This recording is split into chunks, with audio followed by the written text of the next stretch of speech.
Hello, hello, hello. Welcome. Welcome. You know what? We haven't played in a while. The Mimi song. Let me go to my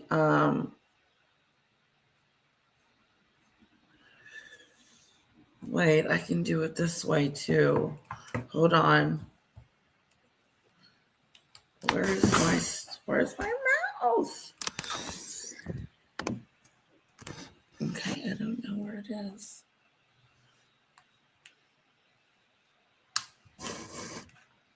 Okay, I'm gonna pull it up.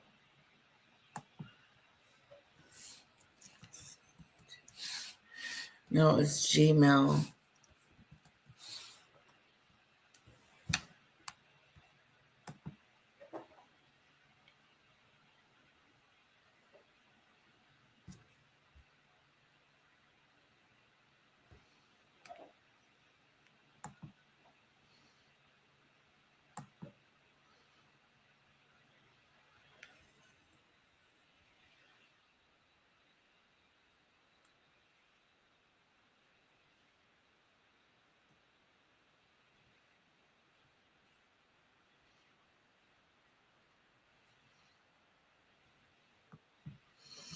Okay.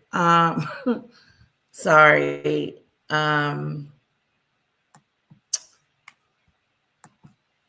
Polly sent me something. Let's see. I think it's gonna be in sent or draft. Let's see if this is it.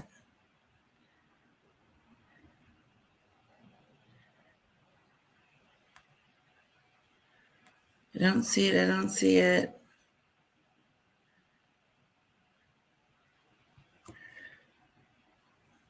Okay, let me screw it. Let me do it this way. No.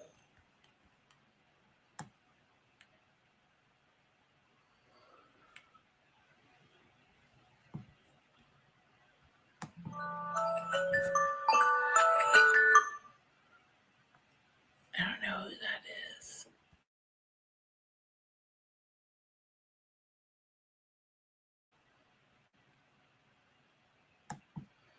The music. I'm gonna look one more time.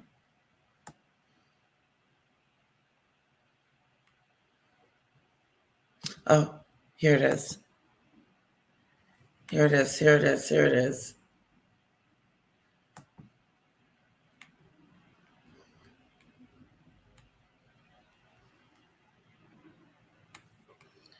Okay. And hello, Lisa. Hello, Daisy. Hello, Demon Dictator. Welcome. It's so good to see you guys. I thought I would play the Mimi song in yes, it calls for it.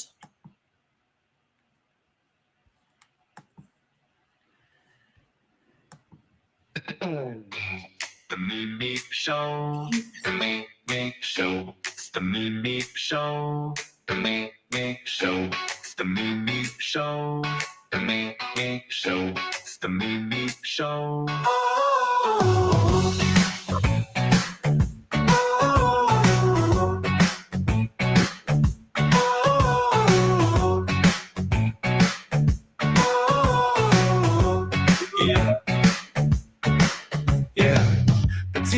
Mimi Show, the Mimi Show. It's the Mimi Show, the Mimi Show. It's the Mimi Show. Oh, oh, oh, oh, oh, oh, oh, oh, yeah.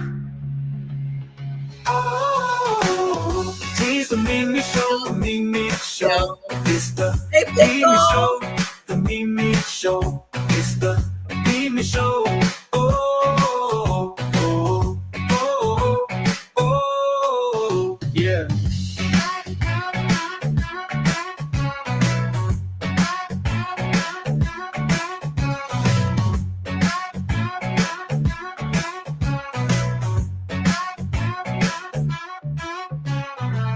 the Mimi Show. It's the Mimi Show. It's the Mimi Show.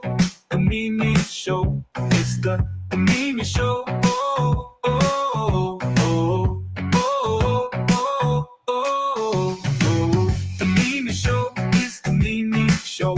It's the Mimi Show. The Mimi Show. It's the Mimi Show. Oh, oh, oh, oh, oh, oh, oh. It's the Mimi Show. The Mimi Show. It's the Mimi Show. The Mimi Show. It's the Mimi Show.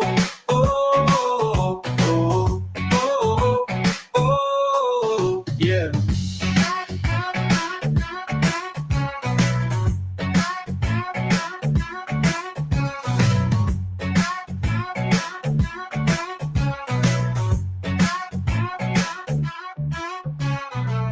Is it?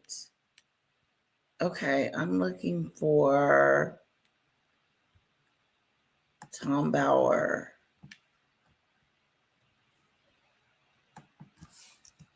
Tom Bauer.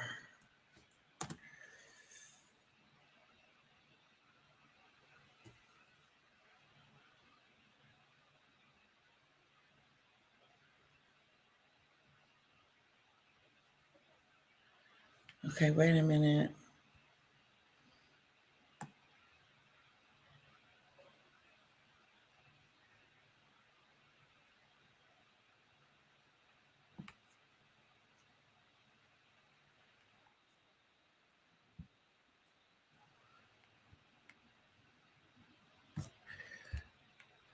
Of course they've hit back. They're hitting back on Tom Bauer, but I wanted us to go over. I can't find it. Where is it? Oh, here it is.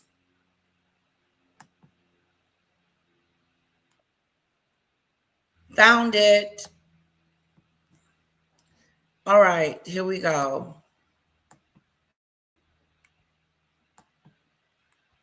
And a warm welcome to many of my viewers on the Mark Dolan Show on YouTube. We've been looking forward to this interview. I'm delighted to welcome in a Talk Breakfast and Mark Dolan Show exclusive, Tom Bauer, who is the author of Betrayal, Power, Deceit, and the Fight for the Future of the Royal Family, a book that's already a bestseller. It's released on Thursday. You can pre-order now, and I would urge you to do so. Tom Bauer, welcome to Talk Breakfast. Hi, Marie. Good morning. Thanks very much. We'll start with a simple one, a nice easy one as a warm-up. Is Prince Harry happy with his new life in California? Ish. I'd say half and half. He'd love to be able to be both in California and have great status in Britain. And the lack of any status in Britain and diminishing status in California means that I think on the whole, he's pretty frustrated. We're going to come to the rather perilous state of their respective careers in the public eye. Can I ask for your appraisal of the health of their marriage? Well, in my view, the marriage is okay. I mean, I think that Harry always needed and loved Meghan. It was a marriage made in heaven for him. She obviously went into the marriage with other things in mind, namely fame and fortune and a glittering career in California. But I think on the whole, they have a good relationship. I don't think there's any evidence that they don't. What about the suggestion that Meghan is a controlling, narcissistic personality? Of course, your brilliant previous book, which was Revenge, suggested that it was actually Meghan Markle that was the driving force behind Harry's departure from the royal family. Well, absolutely. I mean, I think what I show in this book is, in that episode, that she actually sort of fueled his grievances. What happened until he met Meghan, he was quite happy in Britain. He sometimes obviously frustrated about not being able to land a stable relationship with a woman. But in terms of his status, he was much loved, very popular, and was doing very well. But when she got here and saw what fate awaited her, in terms of being number two to Kate and not living in the luxury she wanted and having to obey the royal commands, she stoked constantly that he should feel aggrieved and should feel unhappy. And I think that is in the end why he agreed. And he himself wanted to leave Britain because she told him it was impossible for them to live happily in Britain. And for that, I blame her entirely. In your best-selling biographies of other public figures, including Tony Blair and King Charles, you've been very unforgiving in your portrayal of these complex personalities. Can you describe the Meghan Markle that you know to my viewers and listeners? Well, I think the Meghan Markle I know is on the good side, intelligent, resourceful, definitely resilient under fire. But on the other hand, intensely selfish, only self-opinionated, unable to see anything other than through her own lens, as she would say, appalling treatment of her father and her friends, old friends, a very conflicted personality. But worst of all for her is that she couldn't find huge fame and fortune on her own accomplishments. Her problem is she has very limited talent. She isn't a great actress, to say the least. She doesn't actually come across as someone of great warmth when she's not acting. There's no mystery about her. She is just a hugely ambitious, grasping person. And He's right. She's very ambitious, very driven to prove herself. And she's always been in that cycle of, I have to prove myself, I have to prove myself, I have to prove myself. And then when she goes into this proving moment in time, she can't prove herself because she's already messed up. No one trusts her. No one believes her. No one's cheering her on when she's in New York City, coming for an event paid for by her. You know, she doesn't command a crowd. She doesn't command anything, and it's because of who she is. She can't command a crowd to love her, to watch her.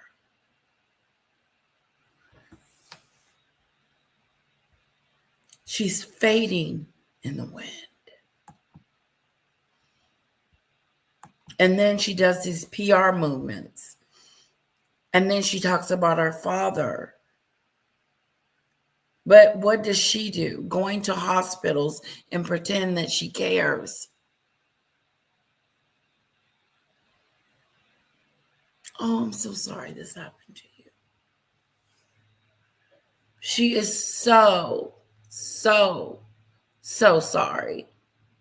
And she cares so much. And I think that is, in the end, what brings her down, that there is nothing original about her. Nothing original. She's tried her hardest through Netflix and all the various podcasts to be able to borrow a very indicative individual, thorough, and prove herself unique, and has consistently failed to do that.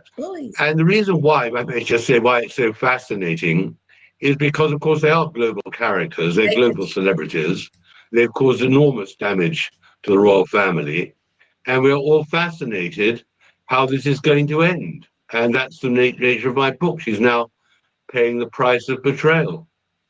In both of your books, you paint a picture of Meghan Markle as very ambitious, very fame-hungry, interested in social position and money. Are her ambitions at odds with what Harry wants? Yes. I mean, Harry, he was the third and now the fifth. No, Harry wants what she wants. He's gravitated to what she wants and what her likes and desires are. So as long as he makes her happy, he's happy. That's not living. That's just existing. That's living for someone else. He has a sad, lonely existence. She turned him into a frog, Ribbit. He is not the prince we once knew. It's a sad story. It is a really, Harry has a sad legacy because his story goes something like he doesn't have a relationship with his father, his brother, with his family, with his country. He's in the United States and they can't stand him. I haven't heard anybody say anything nice about Harry. Debbie said he needs to come over here and be quiet about the First Amendment instead of our politics. Sure. Of course you can come up. This is a great subject, Doodoo Bird. I mean, Tom Bauer, in his own words about who she is, what type of person she is, and this is the type of person that I've been saying that she's been forever. She can't be fixed. And that's unfortunate because she's going to keep trying and pushing and pushing and pushing and trying to be loved. But people are just going to continue to push back because she doesn't go visit her father, because she doesn't have a relationship with her family, and she doesn't have a relationship with Harry's family. Look at that. Hello, Demon Dictator.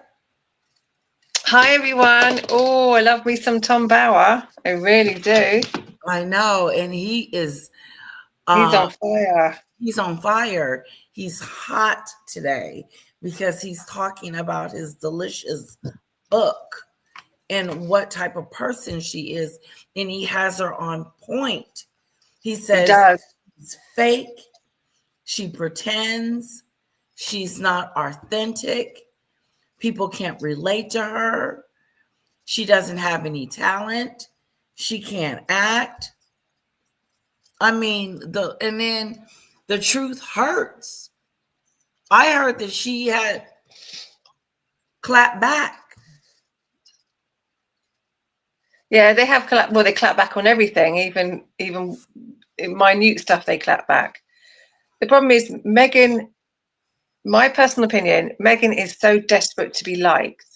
Yes. I want to just be liked and accepted for herself, and she can't. She's got a very thin skin, and she can't handle rejection.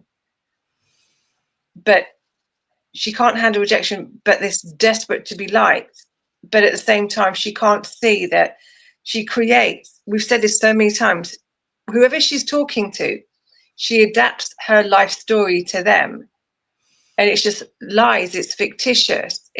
She lives in a fantasy world, delusional world, in which she has delusional.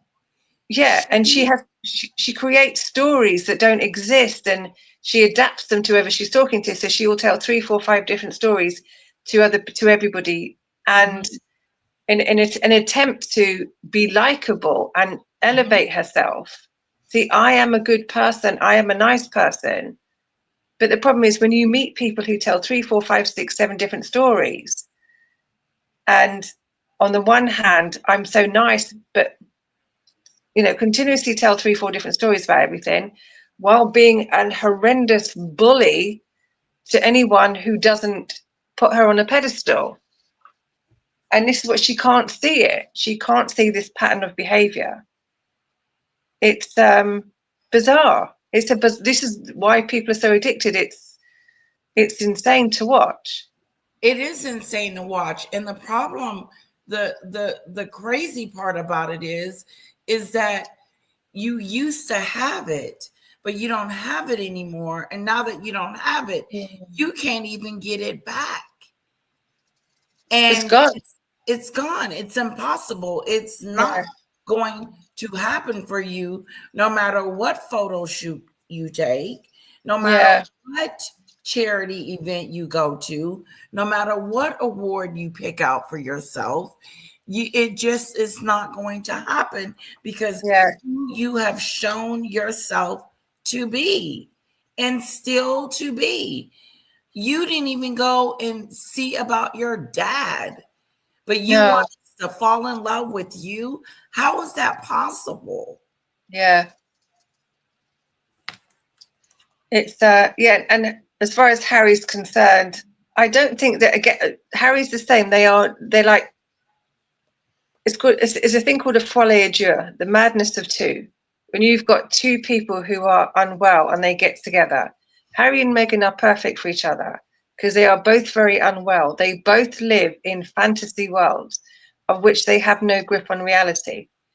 She told him when they married, he's got massive grievances, drug and self-confessed drug use and abuse. He lives in a fantasy world. Obviously, he's quite traumatized from his mum died for sure, and a life of drugs and alcohol, which has distorted his mind and his view. And when she come along and said to him, "You're a victim. Do you know this? All your family hates you." In his crazy mind, he believed her. Yeah. He didn't. She told him he was a victim, and he believed her. He goes, Yeah. "Oh my God, I'm a victim. You're right. I am a victim." Yeah. And she's plotting and planning. See, look at your brother had an extra sausage at dinner. You see, they don't like you. And he's going, "Oh my God, you're right. He did have an extra sausage at dinner. I am a victim. You're right. I'm a victim." Divided that. Just Look at this. total divide. Yeah. Look at this tiny little house you've got. You're a victim. Look at those massive apartments that your brother's got. They don't treat And you the same. Yeah, they don't treat you the same. And he's gone, "Oh my God, you're right. I am a victim." And I'm a victim. I am a victim. Because in his Now he's got 13-year-old that mind, victim circumstances, that victim mentality in his mind, knowing yeah, that he's privileged. It's weird. And yeah, that's why people look at him in a weird state, because all his life he's just been given everything. he had the So best of the best. They both did. They both did. They both had private schools, private education. You know, they had privilege, a very privileged upbringing. But it's not good enough. It's not good enough for them. They have to be something else. I've got to be something different. And again, with Harry, when she took him to, again, this guy has never had a job. He's never had to pay bills. He's never had to pay a bill. When she goes, "We'll go to America and we'll be rich," he doesn't have like a reference point where we go, "Yeah, we've got mortgage bills, you've got to go to a job, you go to a job you hate, nightmare bosses, but you've got to do it because you've got to pay them bills and you've got to put food on the table." Harry just doesn't understand this. No, he doesn't. Yeah. It's like he said, doesn't know how to make money. No. He never had to. He's No. never had to. Yeah, that's why he said a situation that he has to make money. And Yeah. what can you do? He didn't have it. And that's why he said to them, "My father cut me off financially." And you go, "Well, yes, you left. This is why he still can't today." Oh, When people say like you left the rule, you chose to leave. And in his mind, he didn't think that he was going to lose his security or his money or the finance. He didn't believe that was going to happen. I'm a member of the royal family. He's my father. I have to have all this stuff. So when he left, I don't think he actually understood that he was actually going to lose everything. I think he did, and he knew he was, and that's where all that suing came in at. But I think that his Jezebel convinced him, like you were saying, you're the spare. They treat you like this. They do this to you. You need to write a book about how they treated you. You need to do this, Harry.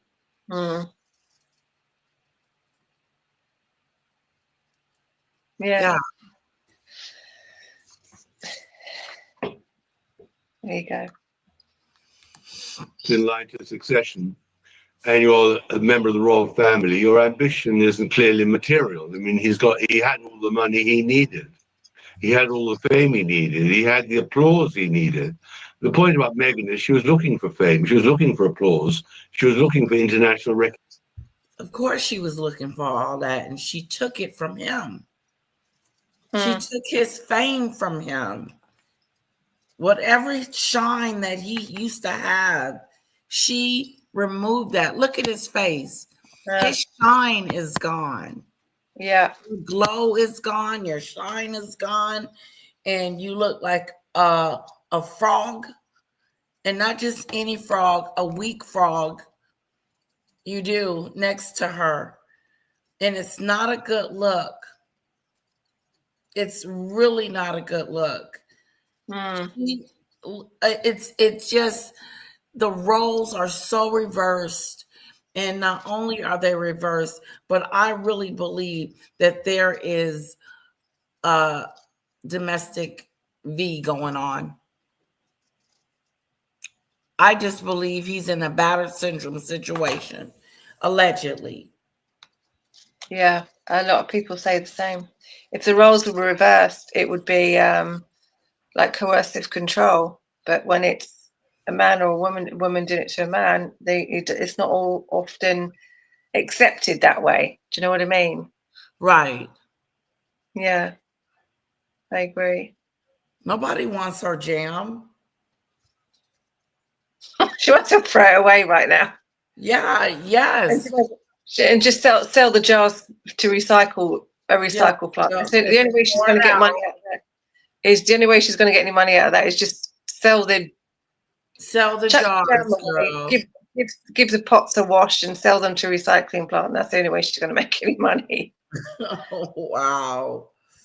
Maureen says, Harry always been nasty little poop. He blames everything on his mother's death, but the truth be told, he was born nasty. Polo says, he is whip-de-doo. He is. He's been like that for a very, very long time because he's yet to stand up to her. Her father, husband, friend, doors were open for her by someone else, not on her own merits. That's right. Well, majority of it, but she did get suits. She did get suits by herself, and she was in their suits for like 7 years. So, you know, she did maintain something by herself.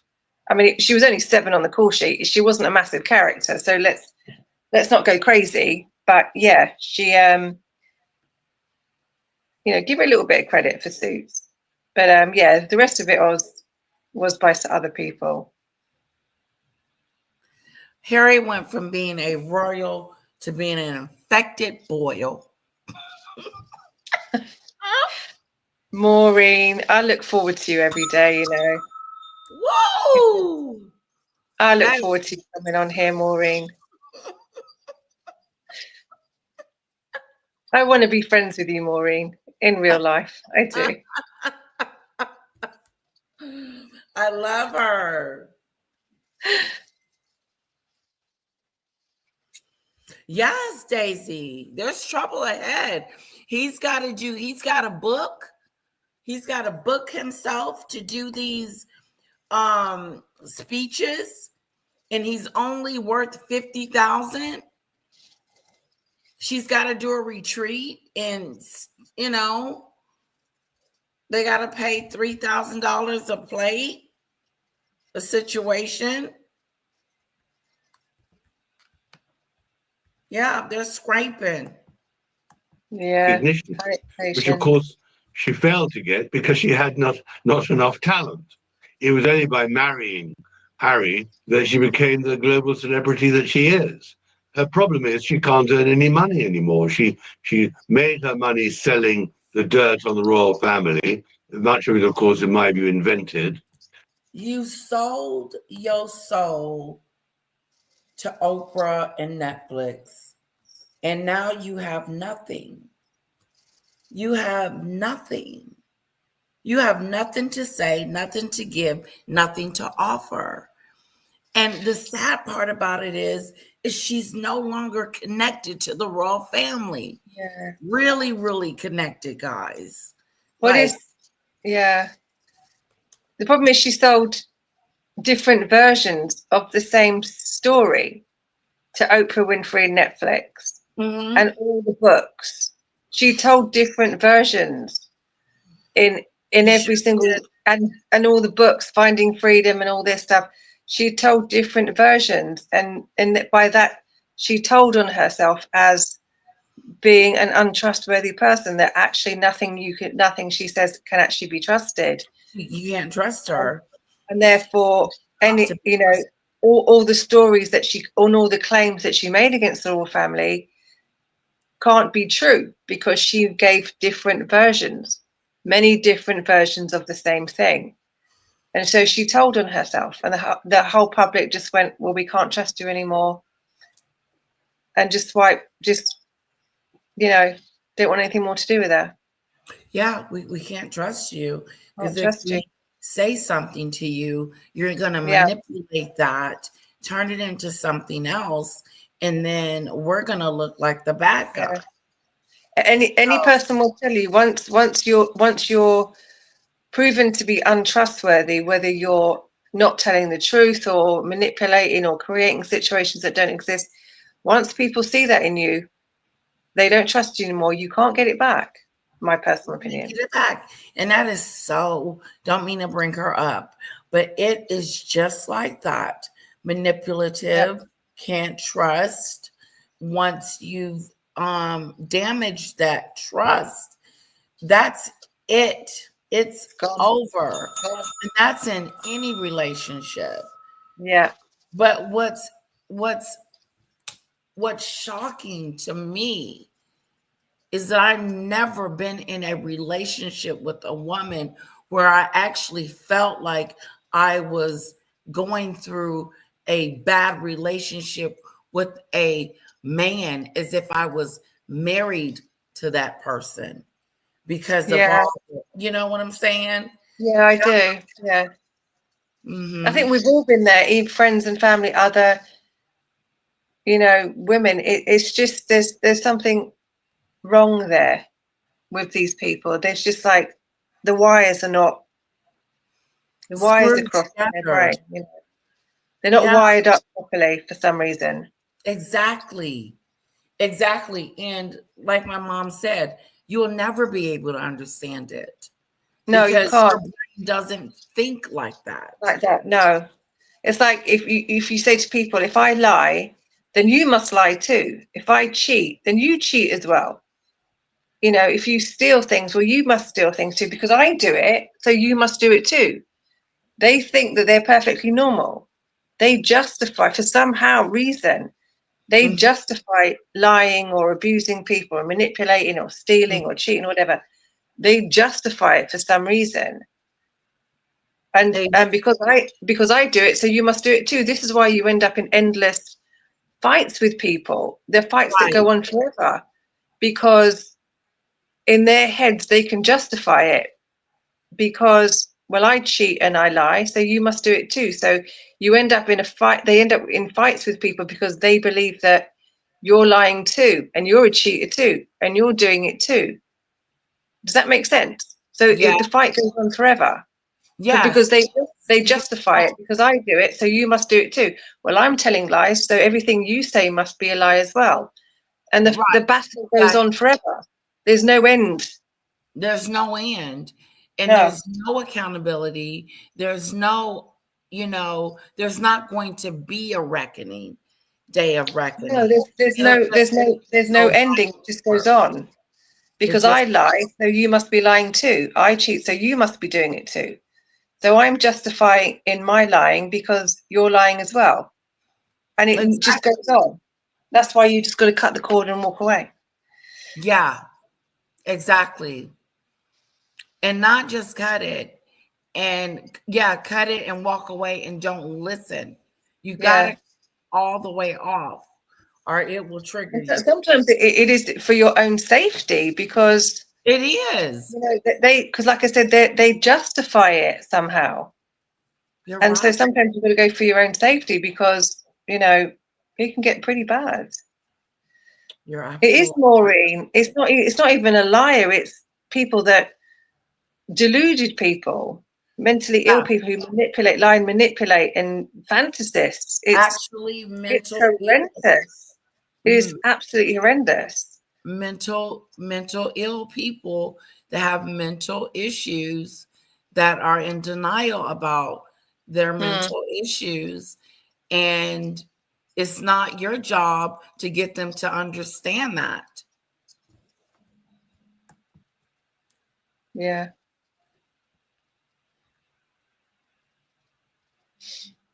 Well, Daisy, I'd have neither. I'd just walk away. Yeah. We're getting And deep now today. finds herself at an unfortunate crossroads where she can't raise money by work anymore, other than tawdry things like going to Australia and this health farm, and needs to find it. That's a problem. That is a huge issue with what is going, that's always been an issue. What is going to happen when everything dries up? When there's nothing else left? What are you going to do?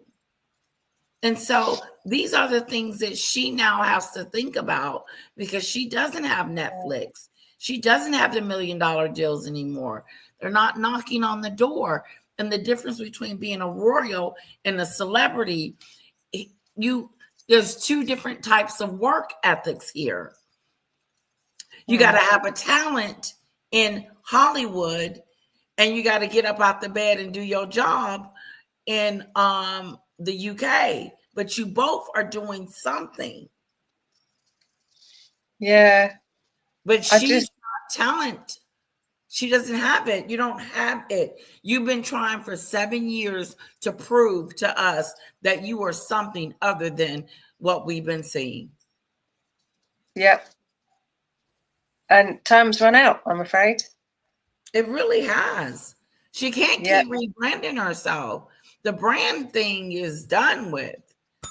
You know, the Vogue magazine, remember she was in Vogue taking pictures, and another article, no, Bazaar. The Bazaar, which I would love to read. It's just unfortunate. That was craziness, that Bazaar article. It really was. It was crazy. Yeah, see, we got to read that.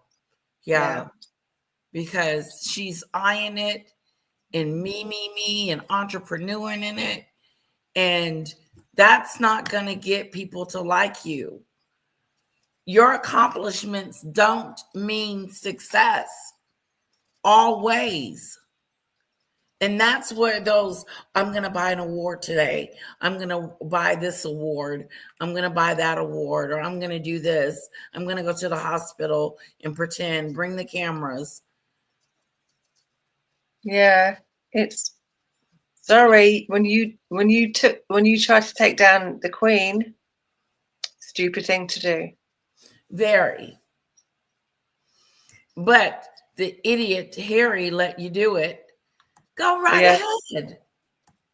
Then you way for the rest of her life, and you he helped her. Income. He did. He gave her permission. He let her set the stage. Yes, my family is racist because Archie's skin is going to be black and he's not going to get security. And Oprah should have said, that ain't making sense. That ain't even making sense. Harry, on the other hand, could easily just have returned to Britain and be embraced by the royal family, but I think that's now very difficult for him. Thanks to the success of your career as a best-selling author and journalist, you're a man of means, Tom. Have you bought any of Meghan's flower sprinkles? Even I couldn't afford them, and frankly, I wouldn't know what to do with them. So I've resisted that temptation. I want to ask you about the mystery around her retail arm, as ever, which, as you'll be well aware, is a name taken from a successful New York fashion house, which they were none too happy about. Has she actually sold millions of dollars worth of jam, flower sprinkles, and Napa Valley rosé? No, absolutely not. I mean, that's one of the many revelations in the book. I mean, the jam, which was meant to be the strawberries picked in her garden and then lovingly turned into jam on the hob in her kitchen with Lilibet looking on, in fact, is a spread manufactured in Ohio, Illinois, and put into a rather attractive jar. We tracked the jar makers down too, and they sold very few of the jars to the Illinois bottling plant and manufacturing. So of course not. Oh, That is why Netflix have finally admitted or revealed this week that they are ending their relationship with her, which I predicted in my book. I mean, the book just shows exactly how Meghan's commercial ambitions failed right at the very beginning, because for two reasons. One is she didn't have enough money to launch her project. I mean, you need a fortune. And secondly, the only reason why people buy Meghan's jams and sprinkles and everything is because they love Meghan. They want to be associated with her. And she doesn't have that sort of profile. Now, the couple have savings because we know that Harry inherited money from the Queen Mother, the late Queen Mother, and of course his mother, Diana. And he earned in the region of $20 million plus for the book Spare. And there was that original Netflix deal. But of course, we now know that the Sussexes have been unilaterally dumped by Netflix. Is it conceivable that the Sussexes could eventually run out of money? Absolutely. I mean, the cost of living for them is enormous. I mean, the security alone, which they feel they need, must cost between $1.5 and $2 million a year. The upkeep of their home and their staff must cost at least another $2 million. And then there's the rest. So I think that they're running out of money. I mean, I've conservatively put their annual expenditure at $3 million, but for that they'd have to earn $4 or $5 million. And it's they're running out of money because they run out of people to interest to buy their story. oh, there it is. The story's over. It's not a love story. It's not the story made in matrimony heaven and they're on the beach and everything is just peachy king and everything is just lovely. No, it's not a love story like that. I didn't get that. And the deals are dried up. People, you cannot make it here, Mehgan, without deals. You can't make it without a lucrative someone believing in you and investing in you. And that's not happening anymore.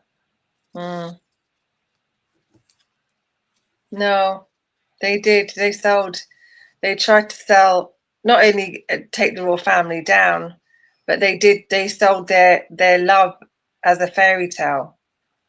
That, this triumph over, they loved each other, the biracial woman and a white guy, and they saved each other. She saved him from this terrible family and he saved her. And they tried to sell it as this magic fairy tale and no one believed them. So that's it. There's nothing left. There's nothing left and they're damaged goods. That's right, Maureen. Yeah. Pickles, 3 more days for Tom Bauer's book. Amazon, yep, I'm going to be getting it. Her biggest accomplishment was snagging Harry. Otherwise, she's accomplished nothing. I agree with you. Yeah. I agree with you 100%, Debbie. Because without him, we still wouldn't know who she is. I wouldn't know. And neither with you. And she only got him because, I know this is a horrible thing to say, and I know that, but she only got him because nobody else would take him on. And I know that sounds horrible because he's a self-confessed drug addict with severe mental illness and he's paranoia. He's always thinking he's going to die any minute. If everyone's out to get me, they're going to kill me.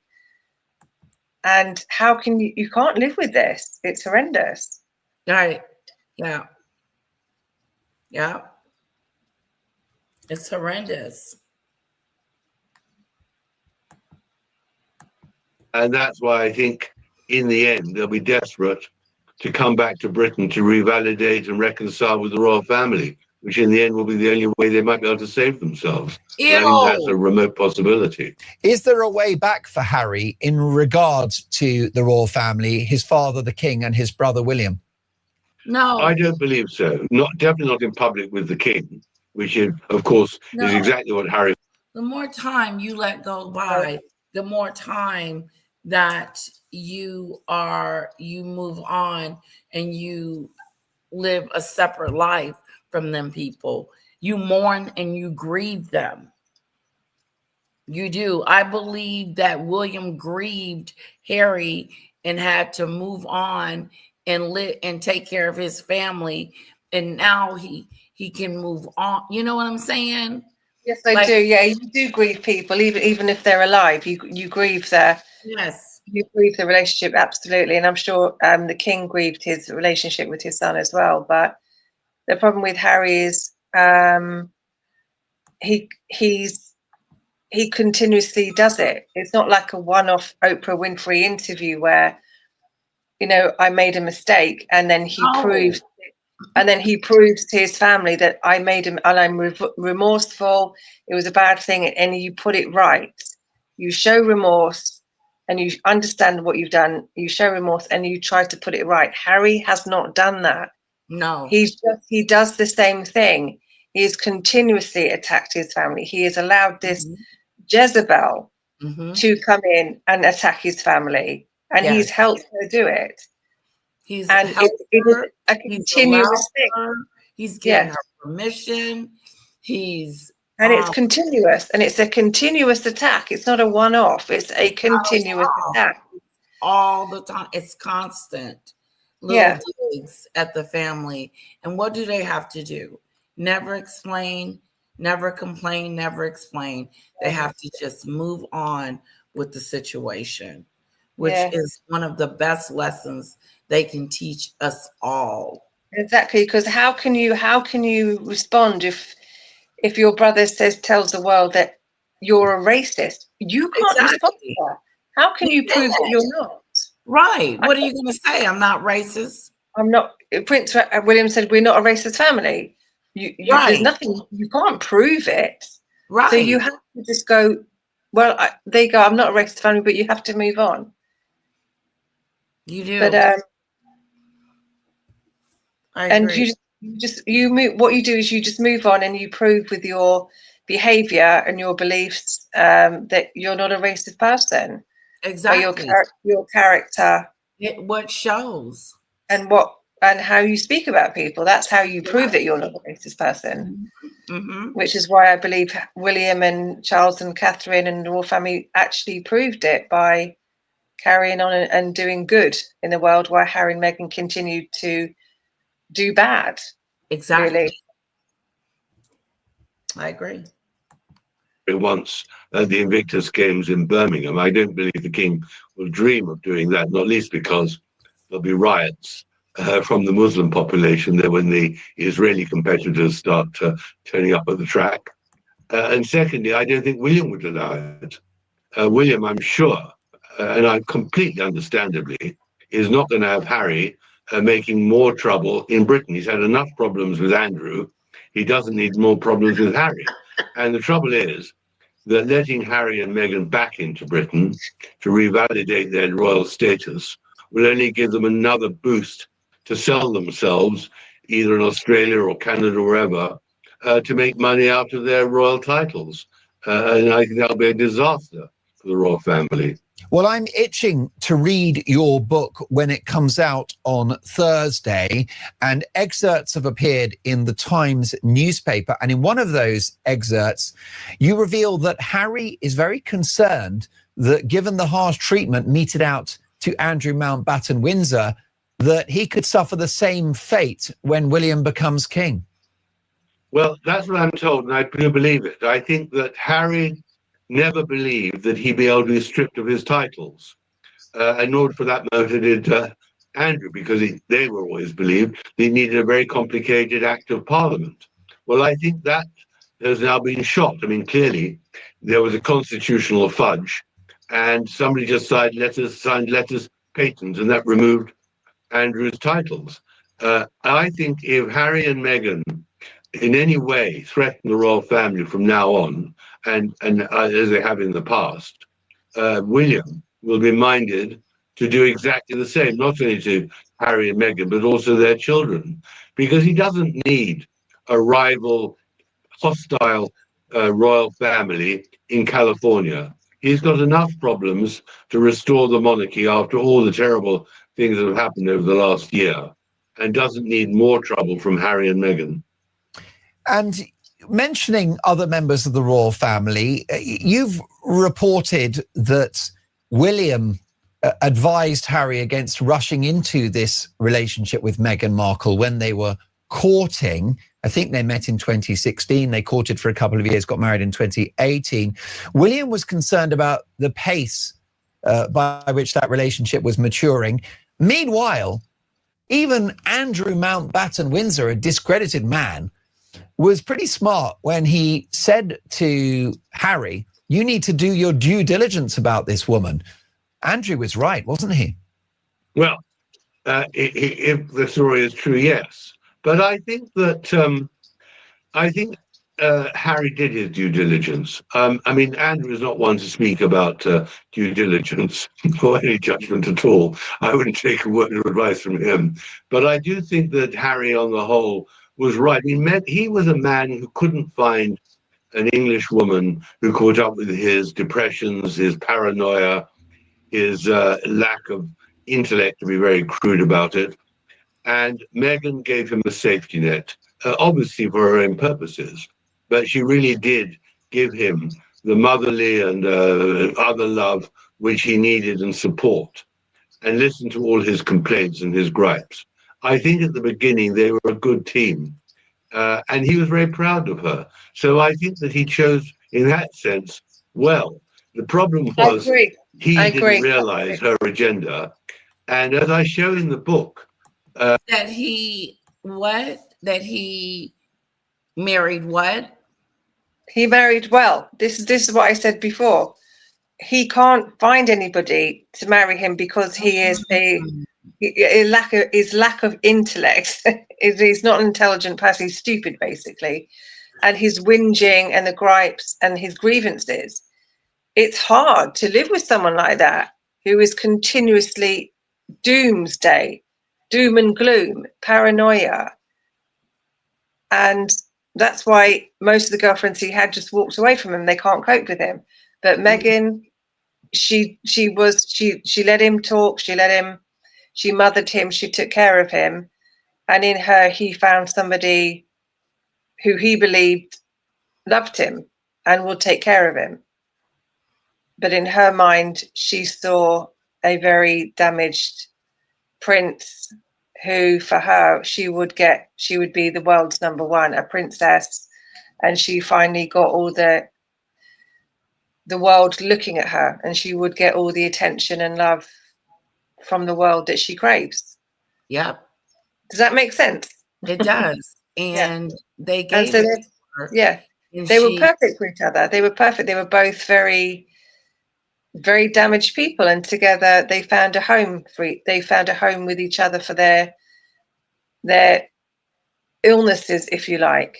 Her desperate need for attention from the world, and his desperate need to have somebody put up with his doom and gloom and misery. And they were perfect for each other. Yeah. Yeah. The atomic bomb. Yeah, folie à deux, the madness of two. That's what I said earlier. Folie à deux, the madness of two. Which I know is the first time of many news stories in the book. The royal family knew long before the wedding that Meghan was going to be trouble. As I describe in the book, there was a very famous member of the establishment who every 3 or 4 weeks sat with Meghan in Kensington Palace for more than an hour, explaining to her the job of being a part of the royal family. And after the 3rd or 4th session, that person reported that she was going to be amazing trouble and didn't believe she'd stay. Wow. So the royal family knew before the wedding that they were going to face a major, major problem. Most definitely. Now, the Sussexes have responded angrily to the forthcoming publication of your book, and you've been characterized as something of a conspiracy theorist, a bit of a nut job. How do you respond to that? Well, first of all, gratitude, because they pushed the book to #1 on Amazon. But secondly, made their judgment clearly without reading the book. And thirdly, they believe that the only way that anyone can write about them is with their permission, quoting their words. They want to control the narrative of everything that is said about them. These sort of people cannot stand that they can be judged objectively with the facts and the truth, and not, as one says, Mehgan's truth, which is very far from what we would call the truth, the objective facts. So I Yeah. don't care at all what they say. See, Louis? I do care about the damage they cause. And if I may say so, in the book, there's a load of fascinating new material which I discovered about their trips to Colombia, Nigeria, the writing of Harry's book, the making of the Netflix series, insiders telling me astonishing things about the way they behaved and what their agenda was. So when they read the book, I think they'll be even more furious than after having read one excerpt in the Times. Oh, Oh, I can't wait for this. I really can't. it's going to be explosive. He's like, they're going to be pissed off. They haven't even begun. Yeah, I It's just my view, having Uh-huh. no, it's okay, Karen. Yeah, they're going to be pissed off. read your brilliant first book, which was called Revenge, that Meghan Markle is not just ambitious, Tom, driven and intelligent in a strategic way. She's also transactional, isn't she? And there seems to be a pattern that when people cease to be of use to her, she drops them like a hot coal. For example, her first husband, Trevor Engelson, who helped her in her career in Hollywood, she gets the part in Suits, $50,000 an episode. He bites the dust. She sends him her rings back in the post. Similarly, you mentioned her father, Thomas Markle Sr., who it's reported has spent at least $500,000 on her education when he was a successful lighting director in the United States. He's fighting for his life in a Philippines hospital, and he doesn't even get a phone call from his daughter. So she's ruthless and transactional. Could Harry bite the dust when he ceases to be of use to the Duchess? Well, that's always been the view of many people, that she will dump him when he is no longer much use. But she'd have to have an escape route. She'd have to find a sort of Silicon Valley or somehow aging billionaire that would want to take her on. I don't think she'd walk into the wilderness. I can't imagine any man finding happiness with Meghan Markle. I mean, I think it'll be pretty difficult. But I'm told there are Americans that would find her attractive. Did he say find her very difficult? Because I don't think any man would. Basically, goes. I don't think any man would want to have her. Basically, is what he said. I agree with him 100%. She's just too much trouble. She's trouble. She's trouble, and that's what Donald Trump said. She's a handful. She's trouble, and she's transactional. She's only with you for what she can get from you. What she can get from you. Then when she's done with you, she's done with you. She's gone. And that's I know I know a lot of people like that who they get into relationships and they're already looking for the next person, even though they've just met someone. They are continuously looking for the next person. Exactly. Just in case this one goes wrong, which it always will. I'm looking for the next person, always. Exactly. She is certainly, she dresses up and looks terrific when she wants to. In private, she is an absolutely screaming woman, unable to control her emotions when she's criticized. Will she dump Harry? Well, there's no evidence that she will, but many believe that it's impossible for the marriage to continue. I think the children keep them together. I think the lack of escape for Harry to back the royal family will keep them together. But they're under huge pressure now because of the finances. And I think that is always a huge test, a big test on any relationship. So we must just wait and see. I mean, that's what makes this story so fascinating, because it plays out in front of us daily or weekly. And we just wonder, how will it end? Yeah. It's my view that Harry loves Meghan, but I just wonder whether Mehgan loves him, Tom. Nope. No, Well, other than loving herself, Hell no. no. She's incapable. Yeah, I don't think she can. I don't think she knows what it is, what love is. Mm-mm. I don't think she's ever felt it. Well, I believe it. I believe she's by her dad. I don't. Anytime you can cut someone off like that and they're your father, how can you love that person?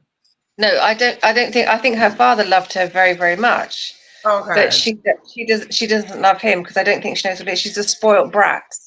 That's what it is. She's transactional. She's been spoilt too much, and love to her is money and things. That's what love is things. You know, she was probably tantruming as a child. If you don't give me this, you don't give me this, you don't give me this, you know, I'm not going to speak to you again, or I'm going to withhold love from you until you give me what I want. And she's a spoilt brat, and her father gave her and gave her and gave her, probably overcompensated because her mother was not around. And that's what she believes love is. Love is transactional. It's what I can get from you. Yep. You know, and I'm not a psychologist, by the way. This is just my own thoughts and opinions. It's very good. I'm enjoying them. Yeah, that's what happens when you spoil children. Yeah, I'm scared. massively, and probably loving her children. Perhaps Harry comes fourth, but she needs the prop. The problem with Mehgan is that you only get what she wants you to know, other than the insiders who then leak what they see. And even in front of the insiders, she rations their access very, very carefully. Few people are actually allowed to watch Meghan and Harry alone. They were seen in Colombia alone, and there was a big row there. But, you know, these are marriages. I can't tell you. I mean, the thing about Meghan is that she fascinates us because she is so determined, so ruthless, so narcissistic, so determined to succeed. And at the moment, she's on a downward spiral. She's paying the price of betrayal. Betrayal, not only the royal. That's it right there. Paying the price of betrayal. The Ooh, price of betrayal. betrayal. Paying the price of betrayal. Karma will always come for you. It always does. And It may wait, but it will always come for you. Mm-hmm. It's just begun. But it's that never end. That's the thing I was saying earlier. That never ending approval. I want to be loved. Never ending. Yep. Just, you know, love me. Everybody love me. I'm a wonderful person. Just love me. We did. And it's this never. It's like this hunger inside of her. Like me, love me. You know. But I mean, it's like she's possessed by it. Yeah. I am a lovely person. Everybody love me. It's sad to watch somebody who is so desperate to be loved and approved, and no matter how nothing is good enough, but nothing will ever be good enough. No, marrying into the royal family, standing on Buckingham Palace, Netflix deals, not good enough. Netflix deals, everything, this worldwide fame and attention, that she's got it. You went the highest of the high. You went to the highest place you can. You did. You didn't. You're a princess. You married into the royal family. You stood next to the Queen on Buckingham Palace.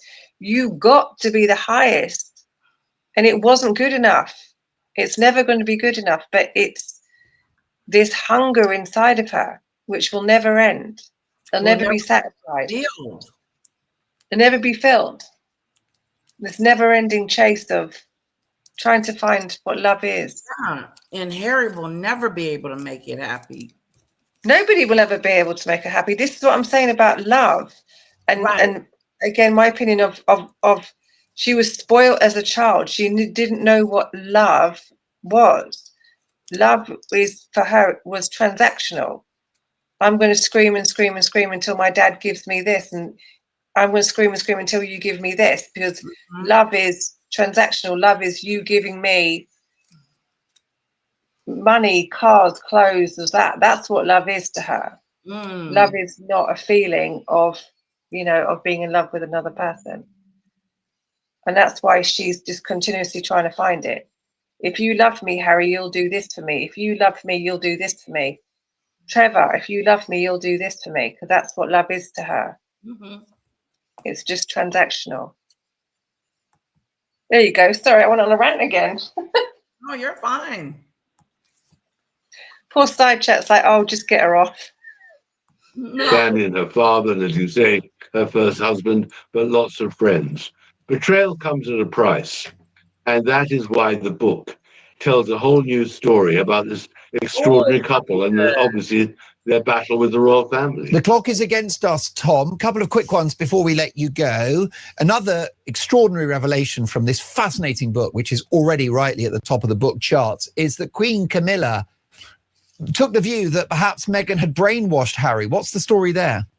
Well, I think that's exactly what I was saying about they realized before they even got married that Harry had become a sort of grievance machine. He had literally turned and changed from being this charming, loving young prince into a person who constantly complained. Into a And that was entirely Meghan's making, because she wanted to go back to California. So the Queen... Entirely of her making, because she wanted to go back to California. Well, yeah, I mean, I disagree. That I do believe she got kicked out, and I think they've covering this up. I think that they had no choice but to go back to California. Maybe she wanted to go back to California when she realized that she'd messed it up, and they didn't like her anymore. And she went, right, well, I'm going to go over there and make people be a success over there. You know, she did not want to be in England. It was not pretty enough for her, or famous enough for her, or, you know, Oprah mansion. Well, yeah, well, sure, you can. That's my opinion. Of course it is. I don't agree. Oh yeah. I think she came over to England and she messed it up. The royal family couldn't stand her. Britain, we did like her in the beginning, but her terrible behaviour and her bad personality came through, and we decided we didn't like her. And so she does what all narcissists do: is they go, right, fed up with all this, I've got to go and find somewhere else. I've got to go and find somebody else who's going to love me. She just literally dumped the country, but only once she realised that she'd messed it up, and they kicked her out. I think they kicked her out. Behind the scenes, they kicked her out. Okay. And only then the big dreams of California came true. But Harry, we can go to California because they love me. They'll love us and we can be billionaires. But I believe that only came after she had messed it up so badly that they didn't actually have a choice. But there you go. But you're allowed your opinion as well. Of course you are. Yeah, and I don't think she's ever going back. Oh, she'll go back if they got no money. We'll see. But they'll never be working royals. They'll never be working royals. Yeah, we'll see. But she's too good for that. He said she's brainwashed him. And then very briefly, you've written a brilliant book about Charles. From memory, I think it's called Rebel King. I read it a year ago. How do you think Charles feels at the moment about his son? Where is Charles at emotionally in regard to Harry, do you think? Because we know that William is done with his brother. There's one quote attributed to William: effing hates his brother. What about Charles? Well, desperation. Here's a sick father, estranged from his son, clearly racked with guilt about the way that he was treated as a child when Charles was going with Camilla, and the marriage clearly had broken down, then died. Unable actually to find a way to solve a problem, not least because of Meghan and because of William. So torn. It's the interview they all want My thanks to Tom Bauer, who's the author of Betrayal, Power, Deceit, and the Fight for the Future of the Royal Family. It's at the top of the charts. Pre-order now. A devastating read. And of course, Tom Bauer does not pull his punches. The Sussexes hate this book. That's why you need to read it.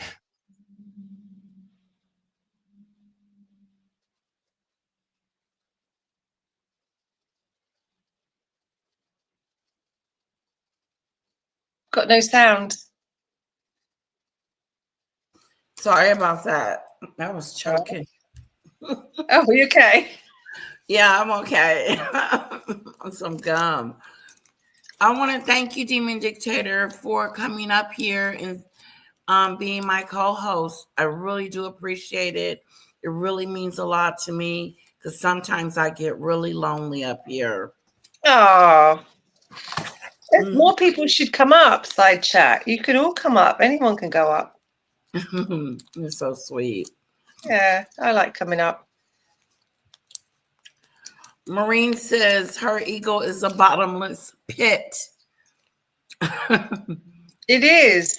Those spoiled brat who grow up to be spoiled adults who just gimme, I want, give me, just non-stop 24 hours a day, and you just can't satisfy them. It's never ending. Yeah. You're never going to satisfy this person. It's not going to happen. Well, guys, I want to thank you for joining me today. It's been a long morning. I appreciate you being here. Thank you so much for your support, your love. Somebody gave me a super chat the last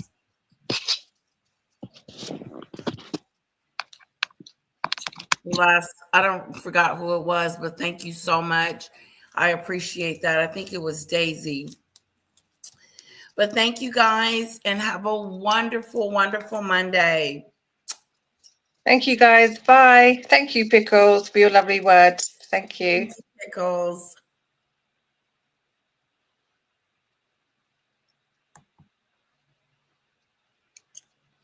Thank you for modding too, Pickles. Thank you for modding, Daisy. It's endless. Moderators, thank you. I appreciate it.